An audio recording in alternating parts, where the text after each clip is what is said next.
One thing I've become very clear about lately is that I did not come to Jamaica for chaos. Good morning, by the way.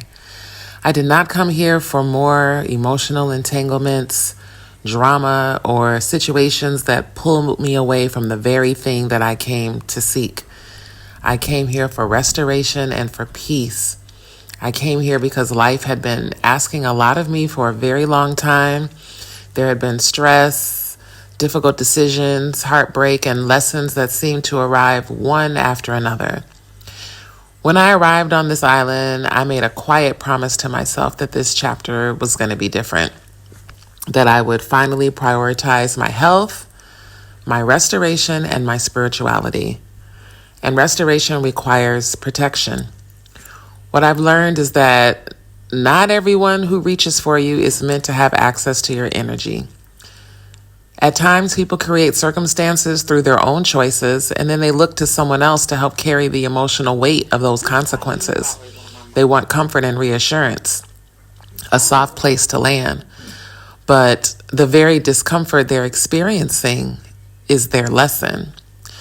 Life has a way of teaching all of us exactly what we need to learn. The lessons may come through relationships, finances, missed opportunities, difficult endings, whatever form they take, they belong to the person who created them.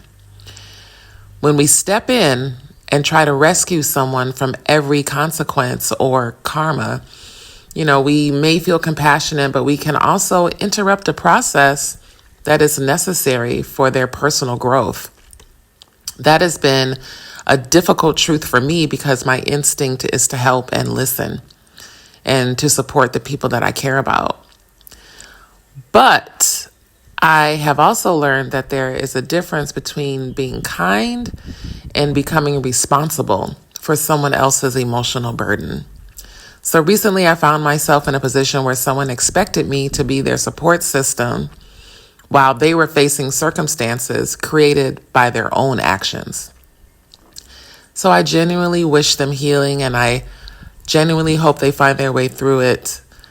But I had to recognize that I cannot sacrifice my peace to help someone avoid their lesson or their karma.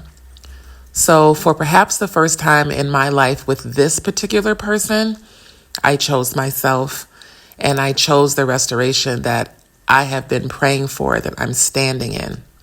Because who am I to mock the Most High? I chose the life that I'm creating here with the guidance of the Most High. And while that decision may not make everyone happy, it allows me to remain aligned with the purpose of this season that I'm standing in. I came to Jamaica to reconnect with myself, to slow down, to heal, and to grow spiritually, and build a life rooted in peace rather than reaction. So that means not every invitation deserves a yes. And it also means that not everyone's crisis requires my participation. And their issues don't belong on my shoulders.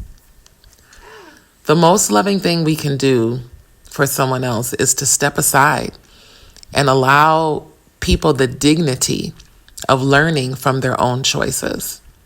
The greatest act of self-love is protecting the peace that you've traveled so far to find. So, yeah, that's the morning reflection. Thank you so much for listening. Love, health, and wealth from Ali and I. Peace.